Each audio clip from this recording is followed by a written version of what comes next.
आखिर कब तक हम लोग कीड़े मकोड़ों की तरह जिंदगियां जिएंगे और भेड़ बकरियों की तरह ठूस ठूस कर भरकर बसों में लद कर जाकर अपनी जान जोखिम में डालते रहेंगे, जान गंवाते रहेंगे। चंद कौड़ियों और चंद मुआवजे के नाम पर हम नेताओं को पोषित करते रहेंगे।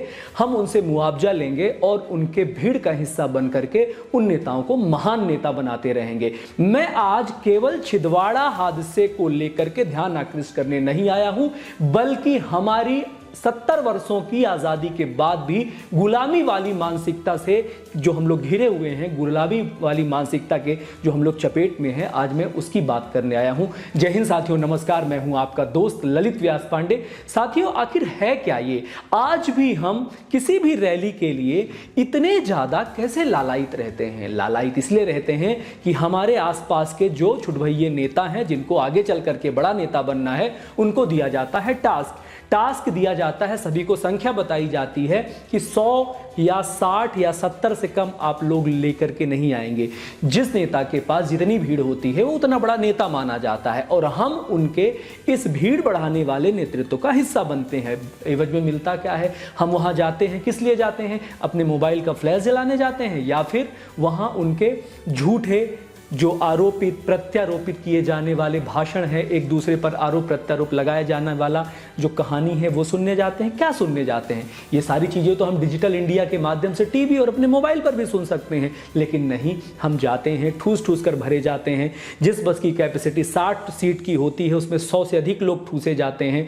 2 बीड़ी, 1 पौवा दारू और कुछ पूड़ियों के पैकेट और कुछ 1-2 नोट के बहाने हम अपनी पूरी जिंदगी दांव पर लगा देते हैं, अपने बच्चों का भविष्य दांव पर लगा देते हैं और उनके भीड़ का हिस्सा बनते हैं। फिर ऐसे हादसे होते हैं और ऐसे हादसों में अपनी जान गंवाते हैं और बदले में कुछ मुआवजा हमारे परिवार को मिल जाता है। तो क्या ये सफिशिएंट है? क्या ये केवल पर्याप्त है? मैं केवल एक पार्टी, एक दल, एक नेता की बात कर ही नहीं रहा हूं। जब मैं इस प्रकार के हादसे को सुनता हूं तो अंदर से बिल्कुल किलप जाता हूं। क्यों किलप जाता हूं? क्योंकि आज भी हमारे देश में क्या ऐसी व्यवस्था है? सभी लोग तो बड़े बड़े हाँकते हैं कि देश का बड़ा उत्थान हो रहा है, बड़ा विकास हो रहा है। अगर देश का उत्थान हो रहा है, विकास हो रहा है, तो आज भी हमारे देश में ऐसे लोग निवास करते हैं कि आपके चंद कौड़ियों, चंद पूड़ी के टुकड़ों और चंद दारू के घूंट के लिए अपनी जिंदगी दांव में लगाकर आपकी रैलियों की शोभा बढ़ा रहे हैं। चाहे यहाँ पर दल में जितने भी सीक्वेंस में लगे हुए नेता हों, वो नेता हैं या नेता थे, हर दल, हर पार्टी के जब नेताओं की रैली होती है तो उनके छोटे छोटे छुटभइये नेताओं को दिया जाता है टारगेट। जो जितना टारगेट पूरा करके लाता है उस हिसाब से मैदान भरे जाते हैं, कुर्सियां खाली ना हो इस बात का ख्याल रखा जाता है और हम भेड़ बकरियों की भांति लाए जाते हैं। होता क्या है? हमें सिर्फ और सिर्फ सूखा भाषण मिलता है, उसके बाद कुछ रोटियां, उन रोटियों को लेकर के हम हंसते मुस्कुराते हुए अपने घर के लोग विदा हो जाते हैं और घर पहुंच भी पाएंगे इसका कोई भरोसा नहीं रहता है। तो क्या 70 साल के बाद भी इस प्रकार की स्थिति की आवश्यकता है? क्या इतनी रैली आज भी जरूरी है? इस पर नेताओं का ध्यान क्यों नहीं जाता है? सभी सत्ता दल, पक्ष विपक्ष और जो भी लोग हैं जिनको नेतागिरी करनी है, क्या केवल भीड़ तंत्र के माध्यम से ही राजनीति का कोई दूसरा विकल्प नहीं खोजा जा सकता? आप ईंधन का दूसरा विकल्प खोज रहे हैं, आप जीवन यापन के दूसरे विकल्प खोज रहे हैं, तो क्या राजनीति के दूसरे विकल्प नहीं खोज सकते हैं? क्या केवल भीड़ तंत्र का हिस्सा होना ही बड़े नेता होने की निशानी है? और ये हमें भी सोचना होगा। हमारी जान महत्वपूर्ण है, हमारा परिवार महत्वपूर्ण है, हमारे बच्चे महत्वपूर्ण हैं, उनकी परवरिश महत्वपूर्ण है, या फिर किसी नेता के कहने पर उसको बड़ा नेता बनाना?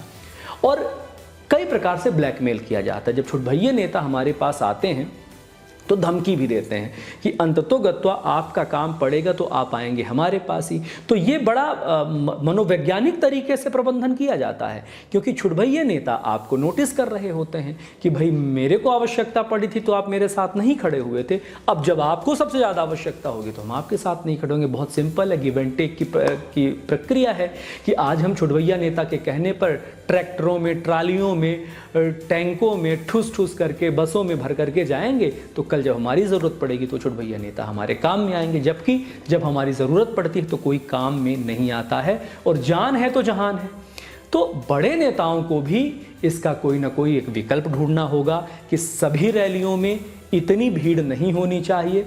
गिने चुने हों पदाधिकारी हों, जो प्रबंधन करने वाले लोग हों, गिने चुने लोग हों, लेकिन इस पूरी भीड़, जो करोड़ों की भीड़, लाखों की भीड़, हजारों की भीड़ दिखाने का, स्टेटस लगाने का जो चलन है वो बंद होना चाहिए और जनता को भेड़ बकरियों की तरह ट्रीट करना बिल्कुल बंद होना चाहिए। इसके खिलाफ कानून बनना चाहिए। सुप्रीम कोर्ट को इसका संज्ञान लेना चाहिए।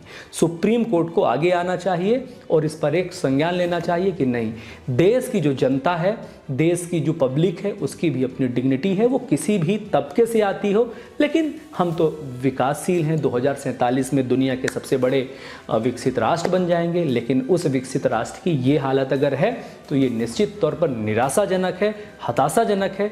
इस पर विचार होना चाहिए और इसके लिए कोई ना कोई काट निकालनी चाहिए, इसका कोई ना कोई दूसरा विकल्प ले आना चाहिए। बस यही बात करने के लिए मैं आया था। केवल प्रश्न चिन्ह खड़ा इस छिंदवाड़े हादसे को लेकर के नहीं आया था। जितने भी जगह पर जिन भी पार्टियों के, जिस भी दल के नेता ऐसे भीड़ इकट्ठा करते हैं, भगदड़ मचती है, बसें पलटती हैं, भीषण हादसे होते हैं, फिर आप कुछ मात्रा में उनको मुआवजा देकर के उनका मुंह बंद करना चाहते हैं।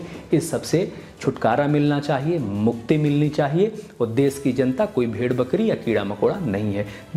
धन्यवाद करते हैं आपको। जय हिंद, जय भारत, वंदे मातरम। ध्यान रखिए अपना।